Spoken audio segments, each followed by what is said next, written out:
As a young man who believed in God, I got into apologetics and began to debate atheists on many social media platforms, on Facebook, on YouTube, on different websites, and it got to a point to where I began to get frustrated with atheists because it seemed like no matter what kind of logic or arguments I would give them to dismantle their arguments, they would always resort to name calling, attacking your personal character, ad hominems, red herrings, and then they would always refer to different topics when they saw that they lost one topic, and they were just being disingenuous, and then you would have a lot of the same people coming up with the same arguments that I just dismantled previously.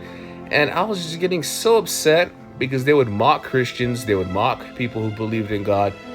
And I got tempted, and I did do something I probably shouldn't have. I tempted them to do the one unforgivable sin that's noted in the Bible. The one sin that if you were to commit this sin, God says he would not forgive you, he would turn his back on you, and it will cause you to lose any hope of salvation that you have living, as you are. So I told these atheists, I said, okay, if you truly do not believe there is a God, then you would have no problem blaspheming the Holy Spirit, which is the one sin that could cause you to lose your salvation forever. It's the one unforgivable sin that Jesus Christ himself says he will not forgive.